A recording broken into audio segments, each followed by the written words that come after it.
Olha só, o pé chato infantil é uma das razões mais comuns para que os pais procurem ortopedistas e fisioterapeutas. Segundo a Associação Brasileira de Medicina e Cirurgia do Tornozelo e Pé, até os 4 anos de idade, o arco longitudinal medial, ou, para ficar mais fácil, a curvatura da sola do pé, está em desenvolvimento e até os 10 anos ele pode ou não se desenvolver, se formar. É a partir desta idade que o problema deve ser tratado, caso seja de fato diagnosticado. A gente fala mais sobre esse assunto conversando agora com a fisioterapeuta Gislane Santana, aqui no nosso Isso é Bahia. Seja bem-vinda. Tudo bom, Gislane? Bom dia. Bom dia, Jefferson. Obrigado pelo convite. Bom dia a todos.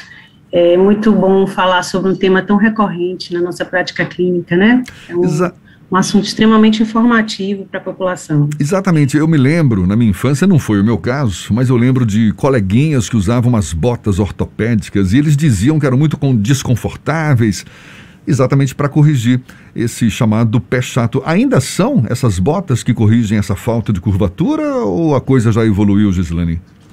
Então, esse é um estigma, né, que é nossa maior incidência de chegada ao consultório, de pais preocupados exatamente por essa questão de, no passado, as crianças serem submetidas a esse tipo de tratamento, né, esse uso dessa bota continuamente, e que trazia, além do peso, um total desconforto, né, e o estigma de, aquela criança usa bota, aquela questão toda. Uhum. Então, assim, hoje, felizmente, a ciência já comprova, né, através de estudos clínicos, que, de fato, esse não é um tratamento mais adequado, né? Então, hoje a gente tem outras formas de estar avaliando essa criança e, de fato, observando um tipo de tratamento mais adequado.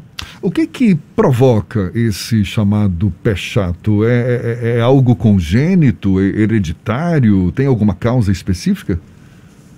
Então, na verdade, Jefferson, o pé plano infantil é uma condição da infância, do processo natural do desenvolvimento, né? O recém-nascido, ele tem os ossos formados muito mais por uma matriz cartilaginosa, né? Que é bastante flexível. Então, com o passar do tempo, essa criança, aos 2 anos, começa a pisar, é aí que ele recebe esse estímulo sensorial na planta do pé, pelas diferentes superfícies que ele caminha, e a partir daí essa musculatura começa a ser ativada, né? Então, assim, é um padrão normal, toda criança vai ter pé plano. Até recentemente, né, estudos trazem que até os 2 anos, essa criança vai apresentar esse pé plano, né? A partir daí, que é quando de fato começa a ter um desenvolvimento motor, de controle motor, de estratégias de marcha.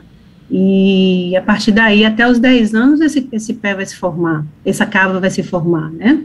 Na verdade, assim, o pé plano, a gente tem que identificar o tipo de pé plano. Nós temos 2 tipos específicos, o tipo de pé plano rígido e o flexível.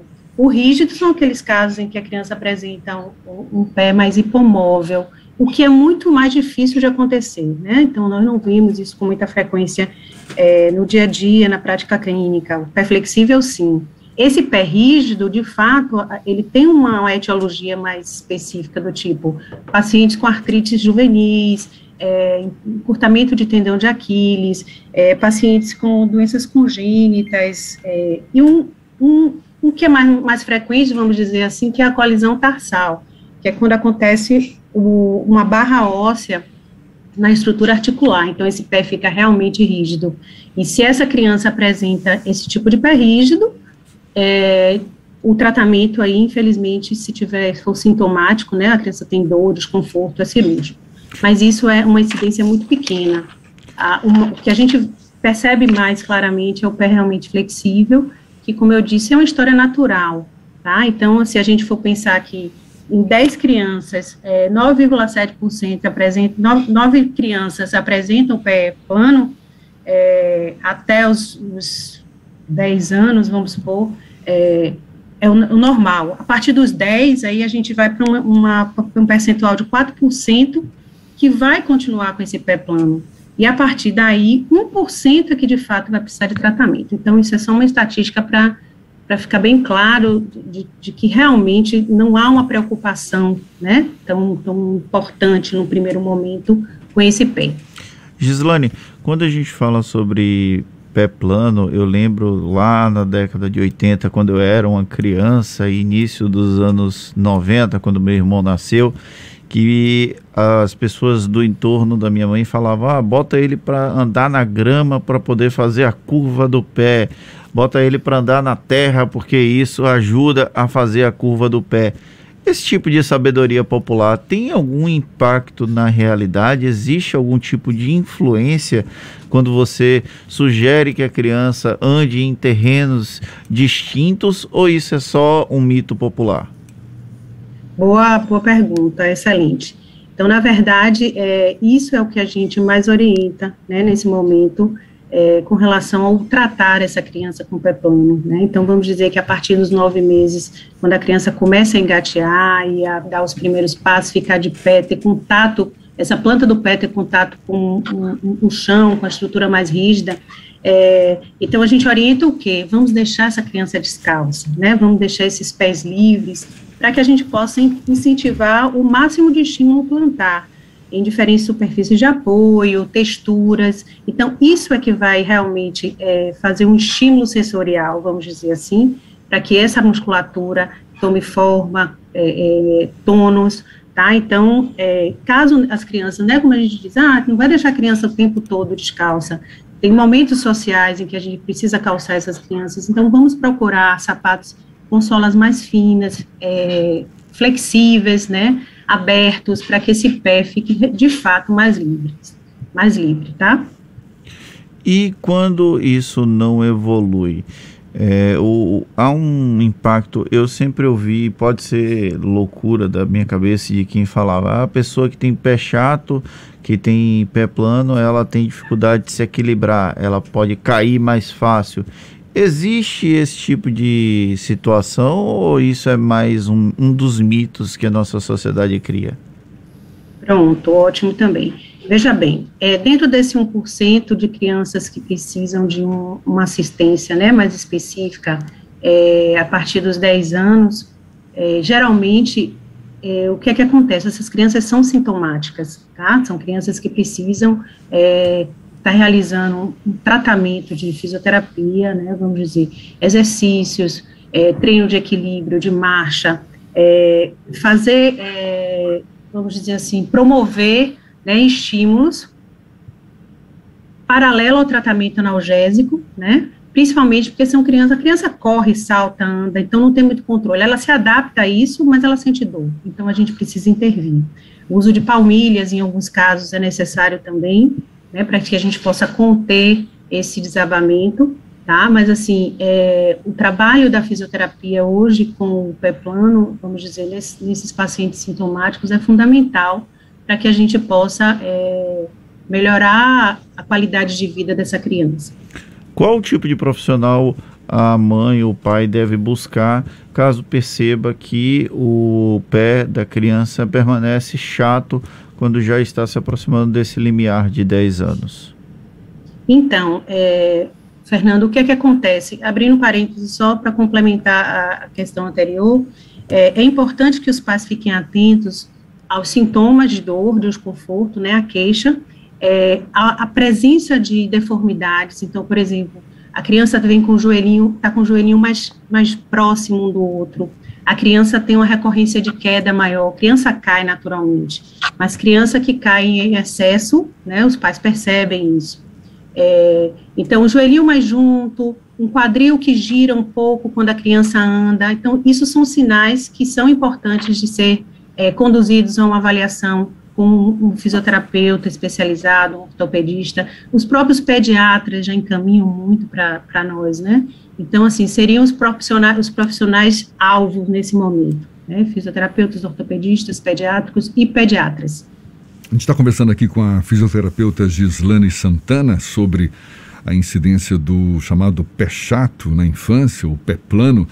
Você está destacando sintomas como dores, no caso de quem ainda convive com esse tipo de situação. É o que ocorre com o avançar da idade, caso a criança não trate o problema, caso o pé chato ou chamado pé plano também persista ao longo do tempo?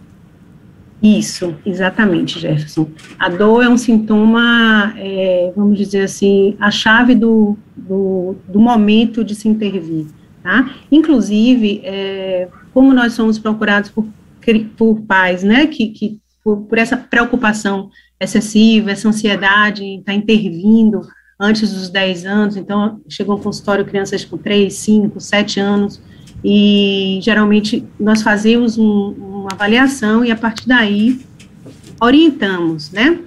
Existem testes específicos, exames às vezes de imagem que são necessários para que a gente veja como é que está esse arco de uma forma mais específica, mas assim, de uma forma geral, o sinal mais importante é desconforto, a dor, e essas alterações, vamos dizer, anátomo-funcionais, vamos dizer assim. Então, a criança tem essa questão da queda recorrente, né, tem a questão das alterações mecânicas. Então, a gente recebe crianças com idade abaixo, às vezes, de 10 anos, já com sintomas álgicos, né, os pais se preocupam em função disso.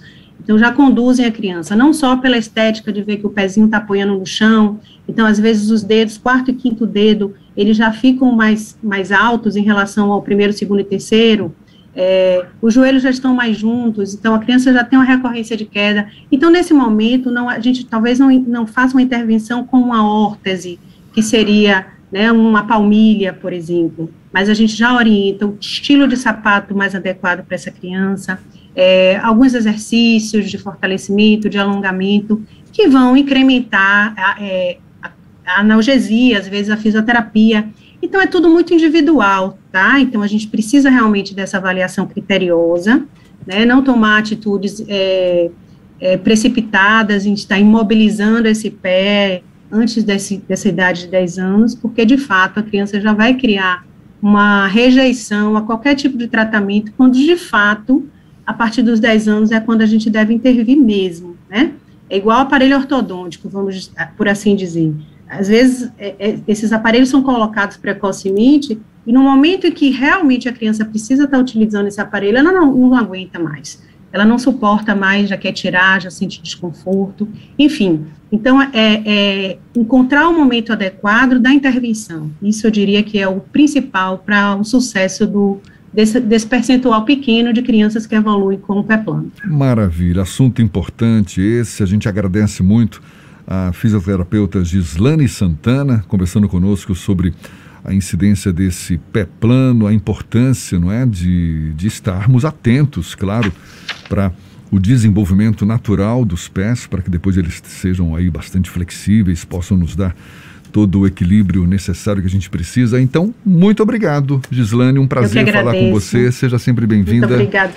Até uma próxima. Obrigada pela oportunidade, até a próxima. Tá certo, e olha, ficou a fim de acompanhar de novo essa nossa conversa? Vai estar disponível logo mais na íntegra nos nossos canais no YouTube, Spotify, iTunes, Deezer e Instagram.